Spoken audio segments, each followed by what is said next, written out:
Almost 2000 వైరస్ల దాకా ఉన్నాయి, influenza viruses. వాటిలో 1500 అంటే దగ్గర 1100-1200 మామూలు ఇన్ఫ్లుయెన్జా వైరసెస్ ఉన్నాయి. దానిలో ఏ వైరస్ అని, బి వైరస్ అని ఇంకో 600, 280 H1N1 దాన్ని నోవెల్ ఇన్ఫ్లుయెన్జా వైరస్ అంటారనమాట. ఈ నోవెల్ ఇన్ఫ్లుయెన్జా వైరస్ అంటే ఏంటంటే మరీ ముఖ్యంగా ఇది ఒక సంకీర్ణమైనటువంటి వైరస్ అన్నమాట. అంటే కన్వెన్షనల్ ఇన్ఫ్లుయెన్జా వైరస్ ఏ, బి అని కాకుండా దీనిలో ఏలోనే ఒక మ్యూటేషన్ అనేది జరిగిందనమాట. ఆ మ్యూటేషన్ ఏమిటంటే మరీ ముఖ్యంగా 2 వైరస్లు, ఒకటి వచ్చి పంది నుంచి 2 అంటే జెనెటిక్ మెటీరియల్, మనిషి నుంచి ఒక జెనెటిక్ మెటీరియల్, అంటే మనిషికి వచ్చే ఇన్ఫ్లుయెన్జా వైరస్ వల్ల ఒక జెనెటిక్ మెటీరియల్, అదేవిధంగా బర్డ్ నుంచి వచ్చేటువంటి వైరస్ వల్ల ఒక జెనెటిక్ మెటీరియల్. ఈ 4 సంకీర్ణమైనటువంటి వైరసే ఈ నోవెల్ ఏవన్ ఫ్లూ.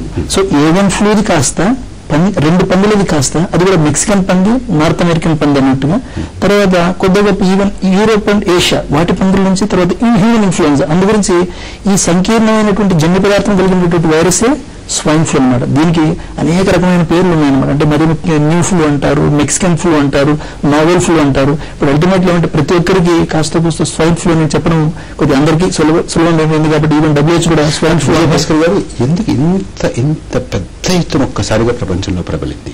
ఎక్కడో అంటే మెక్సికన్ ఫ్లూ, మెక్సికన్ పంది, నార్త్ అమెరికన్ పంది, ఇంకోటో పంది అన్నారు కదా, మనకేమిటి సంబంధం? మనకెందుకు వచ్చింది? ఇంత పెద్ద ఎత్తున ప్రబలడానికి ఏమిటి కారణం? ఇప్పుడు ఏమైందంటే ఈ సమస్య అనేది చాలా వరకు అక్కడ ఎండల కాలంలో మొదలైందనమాట. అంటే మరీ ముఖ్యంగా ఇప్పుడు మెక్సికోలో అయితేనేమి, అమెరికాలో అయితేనేమి చరిత్రను తీసుకుంటే 1976లో కూడా ఈ స్వైన్ ఫ్లూ అనేది వచ్చిందనమాట. కాకపోతే అప్పుడు ఏమంటే కేవలం ఒక్క మనిషి మాత్రమే చనిపోవడం జరిగింది. అది కూడా దాన్ని ఫోర్ట్ ఫిక్స్ అనే ఒక ప్లేస్ లో ఒక ఆర్మీ రిక్రూట్ క్యాంప్ లో ఒక సైనికుడు ఈ స్వైన్ ఫ్లూతో చనిపోయాడు. బట్ ఆ టైంలో 13 మందికి పాకలేదు. అక్కడ 13 మందికి పాకింది. అక్కడ ఒక పాకెట్ లాగా ఉంది అంతే తప్ప దాని యొక్క పరిణామాలు అనేది ప్రపంచానికి అంతగా మరీ ముఖ్యంగా పెద్దగా పట్టించుకోలేదు. కాకపోతే ఇంతకంటే ఎక్కువ ఎపిడమిక్స్, పాండమిక్స్ వచ్చాయి. అంటే 1918లోను, 56లోను, 68లోను. ఇప్పుడు వచ్చిన పాండమిక్ ఏమంటే ఒక వితిన్ 2-3 months లో 30,000 మందికి సోకింది అనేటువంటి కారణం WHO ఏం చేసిందంటే ఈ సమస్య భవిష్యత్తులో అంటే దీని యొక్క అంటే జెనెటిక్ మ్యాపింగ్ నిన్న జరిగింది కాబట్టి ఈ వైరస్ కొద్దిగా ఫాస్ట్ గా పాకుతుంది. ఎందుకంటే రెండోది కూడా హ్యూమన్ టు హ్యూమన్ ట్రాన్స్మిషన్ ఉంటుంది. మిగతా వాటిలో ఏమంటే కొంతవరకు ఇప్పుడు కొన్ని అంటే వాటిలో అంత ట్రాన్స్మిషన్ ఉండదు అనమాట. ఎందుకంటే మనిషి యొక్క అంటే చలం అనేది ఒక చోట ఉండదు కాబట్టి ఇది పలు చోట ఒక్కొక్కటి సమస్య ప్రారంభమవుతుందనేటువంటి పరిస్థితిలో రెండోది ఏమంటే మరీ ముఖ్యంగా ఈ సమస్య ఇబ్బందికరంగా ఎప్పుడు మారుతుంది అంటే ఎవరికైతే అంటే వయసు పైబడిన వాళ్ళలో అయితేనేమి, లేదు అంటే కాస్త ఇమ్యూనిటీని తగ్గిన వాళ్ళలో అయితేనేమి, లేదంటే జబ్బులున్న వాళ్ళలో ఈ సమస్య ఆల్మోస్ట్ మారాంకంగా మారుతుంది అనమాట. శివనారాయణ గారు, పిల్లలకు కూడా సోకుతుంది. ఇప్పుడు పోయినటువంటి వాళ్ళు, పూణేలో పోయినటువంటి వాళ్ళు 14 ఏళ్ళ అమ్మాయి, ఒక అమ్మాయి ఉంది. చెన్నైలో బాలకృష్ణ 4-5 సంవత్సరాల పిల్లవాడు.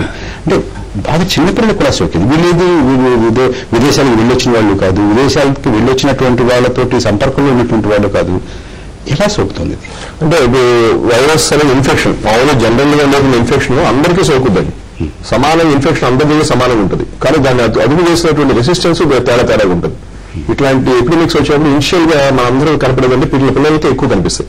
పీడియాట్రిషియన్స్ చాలా బిజీ అయిపోతారు. ఏదైనా ఫ్లూ మామూలు ఇదే ఎన్నిసార్లు మనకి ప్రతి సంవత్సరం ఫ్లూలు వస్తూ ఉన్నాయి.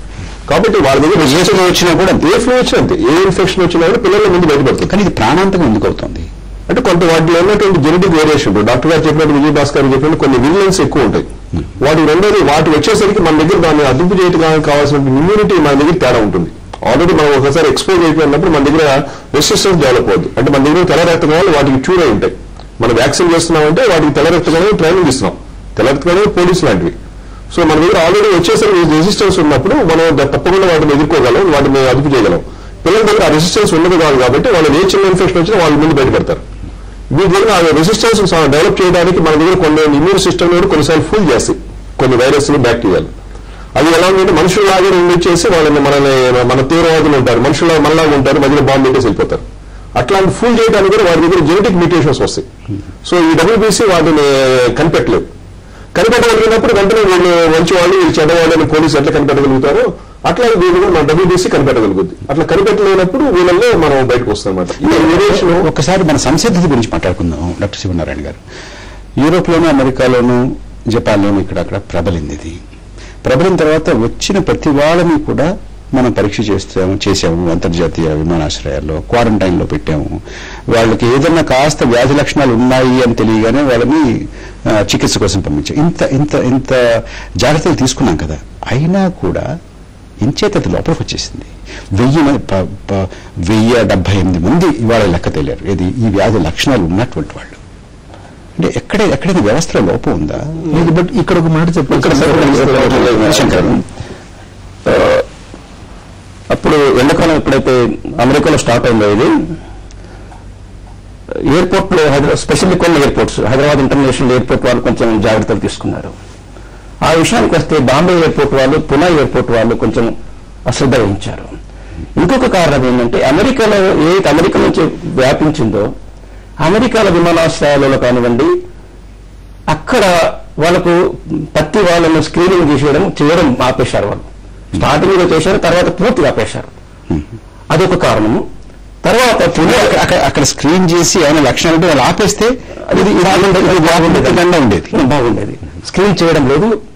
తర్వాత ఈ పునా తర్వాత మన బాంబే ఎయిర్పోర్ట్ లో కొంచెం లాక్సిటీ వదల ఆ పేషెంట్లు ఎవరైతే అక్కడి నుంచి ఎక్స్పోజ్ ఇక్కడికి వచ్చారో, వచ్చిన తర్వాత వాళ్ళు కొంతమందికి మన జనరల్ పబ్లిక్ తిరగడం వలన ఆ ఫ్లూ ఇప్పుడు మనిషి మధ్యలో వ్యాపిస్తుంది. ఇప్పుడు మన పునాలో చూసిన అమ్మాయి ఎక్కడైనా వారి రిలేటివ్స్ కానీ ఎవరైనా వచ్చినట్టు ఏం లేదు. ఆమెకి ఎట్లా వచ్చిందంటే ఎవరైతే అక్కడి నుంచి వచ్చారో వాళ్ళు జనంలో కలిసిపోయారు, ఆ వైరస్ అక్కడ పబ్లిక్ లో స్ప్రెడ్ అవుతుంది. అదొక కారణం. ఇంకొక కారణము, కొన్ని విమానాశ్రయాలు ఇప్పుడు హైదరాబాద్ శంషాబాద్ ఎయిర్పోర్ట్ ఉందని చాలా జాగ్రత్తగా చర్యలు తీసుకున్నారు.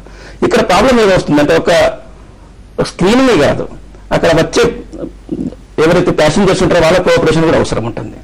అప్పుడు ఏమవుతుందంటే కొంతమంది ఎమర్జెన్సీస్ వల్ల రావడంతో ఫీవర్ ఉన్నా కూడా, కొంచెం జలుబు ఉన్నా కూడా రాలేదని చెప్పి తర్వాత అటువంటి కొన్ని ప్రాబ్లమ్స్ వస్తాయని చెప్పి తెలిసి తర్వాత కొన్ని వాళ్ళ ఫీవర్ ఉందా లేదా కొన్ని థర్మల్ మీటర్స్ పెట్టడము, తర్వాత వాళ్ళకు అవన్నీ చేశారు. కొంతమంది కోఆపరేట్ చేశారు, కొంతమంది వచ్చారు. ఆ విషయంలో స్క్రీనింగ్ డిటెక్ట్ అయింది. హైదరాబాద్ సెంటర్ వాళ్ళు కొంచెం బాగానే చేశారు. ఆ విషయంలో డిటెక్ట్ కాకుండా, అంటే వాళ్ళు వచ్చిన వెంటనే డిటెక్ట్ కాకుండా ఆ తర్వాత నెమ్మదిగా అది బయటకు వచ్చే అవకాశం. ఇప్పుడు మలేషియన్ కోచ్, ఇప్పుడు వరల్డ్ బ్యాడ్మింటన్ ఛాంపియన్షిప్స్ జరుగుతున్నాయి, ఆయన వచ్చినప్పుడు అందరూ కూడా పరీక్ష చేసే ఉంటారు. కానీ అప్పుడేం లేదు, ఇవాళ నిన్నటి నుంచి ఆ వ్యాధి లక్షణాలు బాగా కనపడుతున్నాయి, నా హాస్పిటల్లో జాయిన్. అది ఇప్పుడు మనకు కావాల్సింది ఏంటంటే వచ్చే వాళ్ళందరికీ ఇమ్మీడియట్లీ ఎయిర్పోర్ట్ లో రాలేదు, లక్షణాలు ఉండవలసిన అవసరం లేదు. వాళ్ళ ఇంటికి వెళ్ళిన తర్వాత కొంచెం జ్వరం రావడం, లోపల డార్మెంట్ ఇంక్యుబేషన్ పీరియడ్ లో రావచ్చు.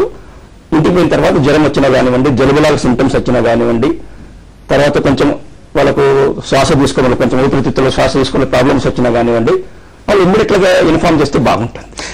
శంకర్ గారు, అసలు ఇది సోకింది అని అనడానికి ఏ రకమైనటువంటి లక్షణాలు, ఎక్కడ గుర్తించాలి, ఎలా గుర్తించాలి, ఎప్పుడు, అంటే ఏ రకాలైనటువంటి లక్షణాలు ఉంటే నాకు స్వైన్ ఫ్లూ ఉందేమో అని అనుమానించాలి అనే విషయమే కొంచెం లేట్గా చర్చ చేసుకోవాలి.